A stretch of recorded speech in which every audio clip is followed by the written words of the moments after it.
Lawrence Tamayo. I was born in Manila, Philippines in 1975. I'm actually the middle kid. I have a younger brother named Lee, a younger brother named Lex, an older brother named Lorenzo, and an older sister named Luz. Um, so I'm the one in the middle. My mom and dad, they're both from the northern part of the Philippines. My mom's actually from Ilocos Norte. My dad is from a province called Pangasinan. So those are both from the northern part of the Philippines.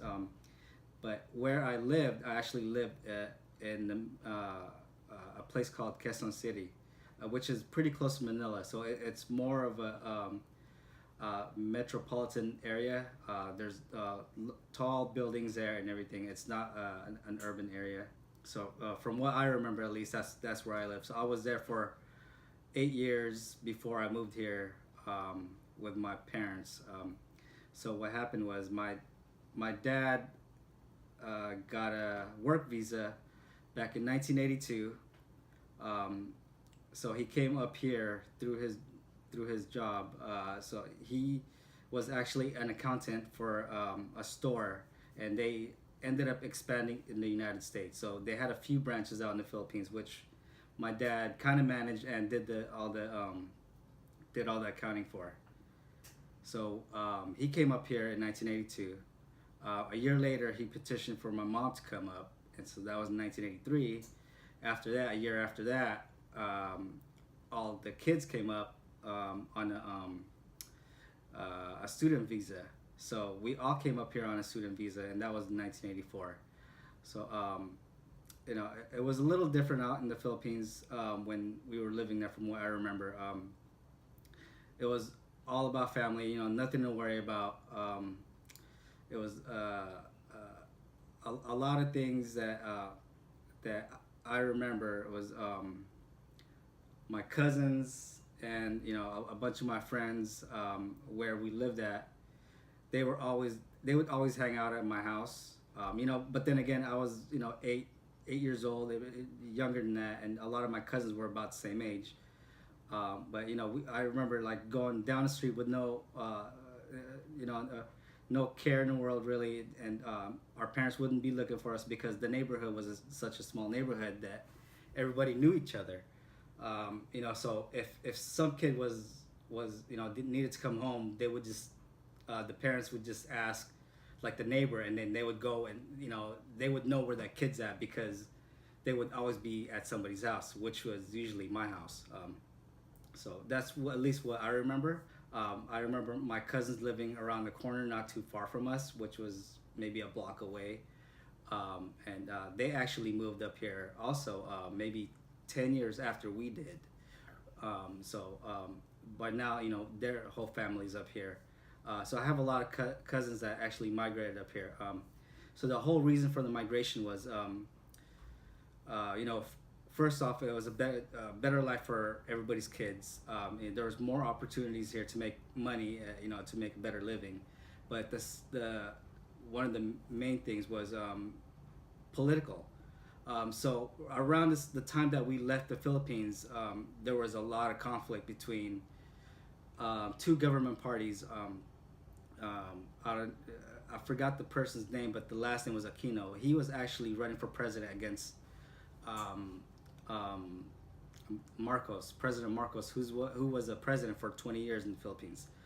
So Aquino was gaining ground, but first, so right before the election happened, he was assassinated.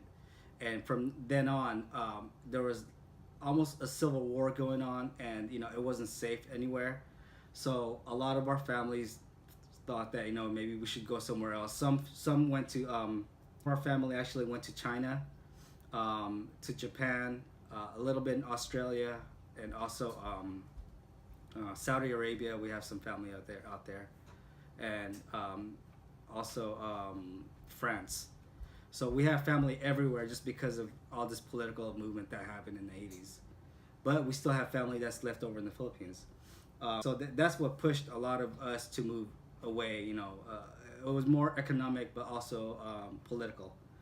Um, so when we came up here, life was a little different. When I was here, when I got here, like I said, I was around 8 years old, and I wasn't taught that there was a bunch of different ethnicities, nationalities. I was I always had this impression where it was only Americans and Filipinos. I thought that's what it was. So when I seen all these other nationalities, it kind of surprised me, because I didn't know what they were. So until I started going to school, I sat down. There was these Mexican people next to me. I didn't know what Mexicans were. Irish people. I didn't know what Irish people were, even though a lot of them actually settled here in the United States way in the 1800s. Um, African American people. I mean, I've seen a few of them in the Philippines, but you know, not too many, and I was pretty surprised, about this whole diversity here, because where we actually moved into was in San Jose, so it's pretty diverse in San Jose, and the whole Bay Area is pretty diverse. My first job was I got my first job at a McDonald's, which is kind of crazy, but I like making money because it was my own money. But I got that job because I finally got my green card after I turned a certain age. My parents petitioned for all that, for us to get our green cards before we were able to actually work. So by the time we were able to work, we got our green cards. So I was able to do that right before high school ended. After high school, I got a job with my brother-in-law for a semiconductor company, and after that, I kind of fell into an engineering role accidentally through called Tharco, and they actually what they do is they do packaging. So I've been doing packaging for 17 years now, but now I'm at Google, doing packaging for the mobile division. So I'm part of the hardware division. So it's kind of weird because like every time through my whole career as a package designer slash engineer, I've always seen myself as lower than anybody else because everybody I knew went to school, got their masters in packaging or industrial design, and they got their jobs. But I actually fell into it, just doing inventory.